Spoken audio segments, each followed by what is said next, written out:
U godini u kojoj obilježavamo 100. obljetnicu smrti velikog umjetnika, Zagrebačka galerija Klovićevi dvori sredinom je veljače predstavila dugo očekivanu i pripremanu izložbu Vlahe Bukovca pod nazivom Korijeni i krila Vlaho Bukovac u Zagrebu, Cavtatu i Beču od 1893. do 1903.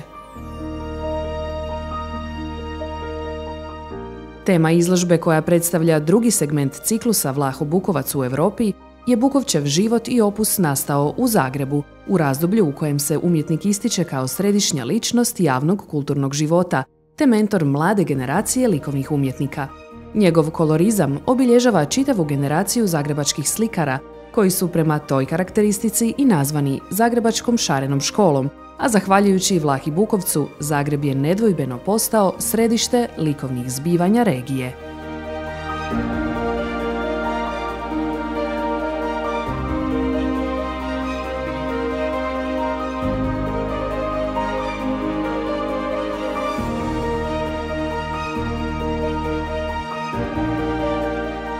Zagrebačka je faza istodobno i najplodonosnija razvojna cjelina Vlahe Bukovca, koji u sretnim okolnostima stvaralačkog zanosa u Zagrebu ostvaruje neka od svojih kapitalnih dijela.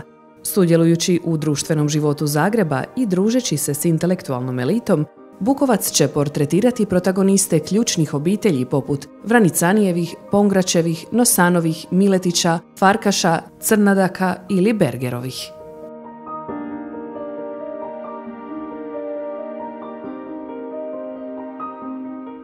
Izložba prikazuje i opus nastao u rodnom Cavtatu, kada se Bukovac vraća svojim korijenima i dostiže svoj stilski i stvaralački vrhunac, što rezultira najljepšim ostvarenjima planerističkog slikarstva.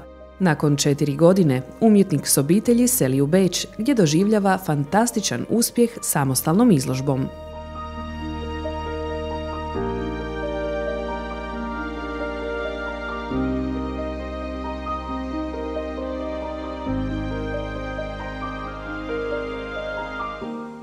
Izložba kronološkim slijedom predstavlja život i djelo Vlahe Bukovca, te dubinski analizira brojne epizode njegova života, kao i njihov utjecaj na stvaralaštvo. Pred očima posjetitelja odvija se svojevrsna drama poput romana, dolazak, opstanak i odlazak, potkrepljena brojnim dokumentarnim materijalima, arhivskom građom, te dosad neizlaganim djelima i potpuno novim otkrićima.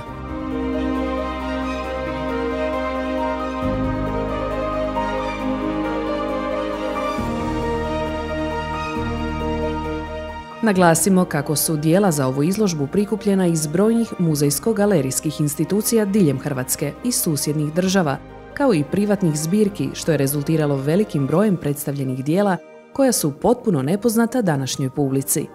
Pod stručnim vodstvom autorica Petre Vugrinec i Lucije Vuković, te koautora Iskre Iveljić, Irene Kraševac, Dragana Damjanovića i Petra Petrovića, kao i predan rad kustosice Ive Sudec-Andrejs, izložba Vlahe Bukovca pod nazivom Korijeni i krila Vlaho Bukovac u Zagrebu, Cavtatu i Beču od 1893. do 1903. predstavlja istinski umjetnički biser i nedvojben je razlog za posjet Zagrebačkoj galeriji Klovićevi dvori.